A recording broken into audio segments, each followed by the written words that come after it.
So, getting back to the police budget, Yeah, you said it was $5 billion or thereabouts. 5.5. 5.5 billion. You listed a couple of line items. Were you able to find allocations for all of that 5.5?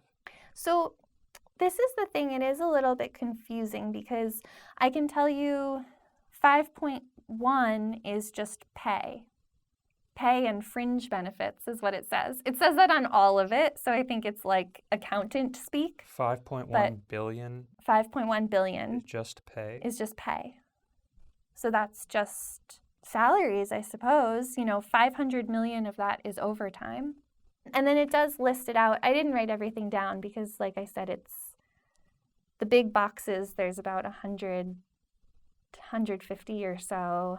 And then in each one of those, you scroll and you scroll and you scroll. That doesn't seem correct. That 400 million could supply all the station houses, all the vehicles, all the weapons, all the training, everything that isn't going directly to officers. So services and expenses is listed at 122 million. I don't know if it does pay for the vehicles or the station houses. I don't know if those things need to be paid for every single year, or if they're funded through the city, or maybe they're in another area. Like, this is a separate thing. This is not included in the 5.5 billion, but the pension for police officers is under pension. So on the budget, this is like, I also don't know how to read this thing. So you're probably right. There's probably way more money going to things that are housed in different areas on that budget sheet. Yeah. So pension's not a part of the 5.5. No, it's 2.5 billion. Is the pension. And it's not included in the 5.5 billion. Yeah. Yeah, but you make a good point. So there's also, for example, there's a line patrol services, and that's only 444,000. And to me, that doesn't seem to add up to what the cost of actually being on patrol would be. Right.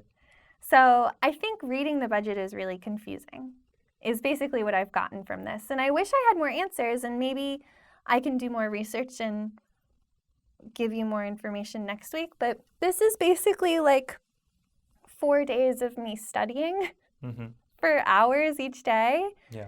And I still don't understand so much of it, which I think is actually that in itself. Like, I can throw out these numbers, and I think that's interesting, and people can think on that, and everyone can kind of come to their own conclusions and just think about what you think is worth putting money into and what you think is not worth putting money into. But I also think it's worth realizing that even though this is out there for public consumption, it's not really.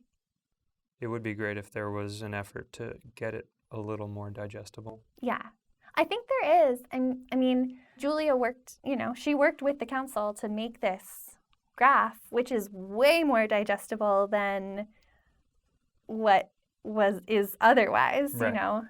But clicking through, you don't find this. Yep. Even this, that's still hard to read. It's hard to find. Yeah. And yeah, I don't know.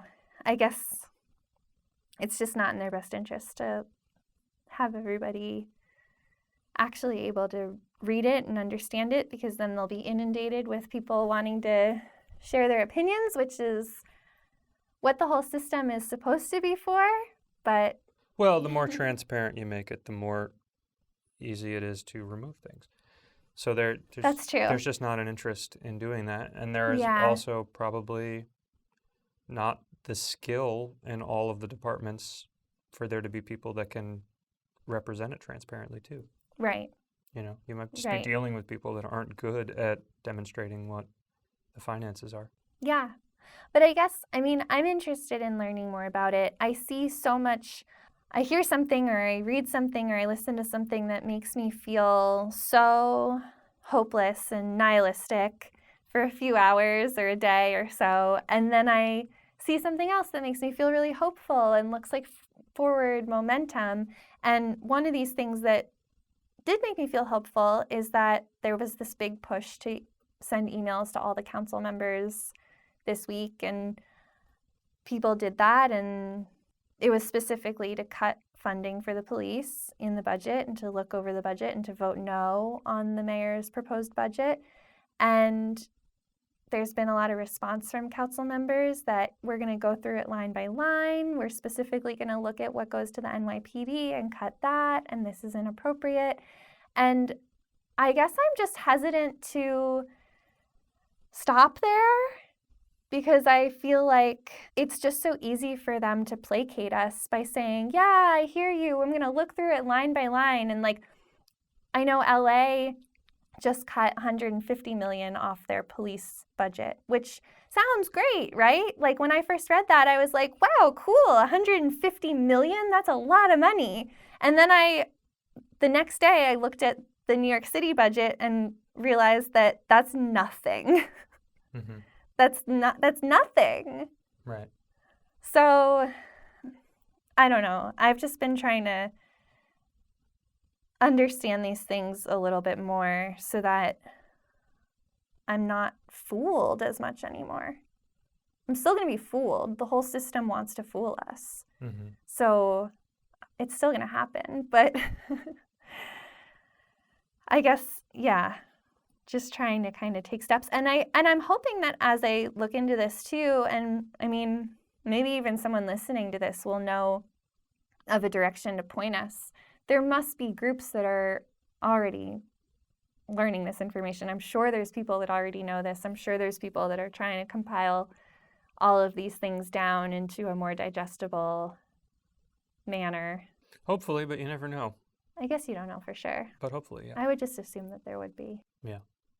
I mean, it sounds like overtime is really one area where that could be cut down or should be cut down, because that guaranteed is being exploited in order to make more money.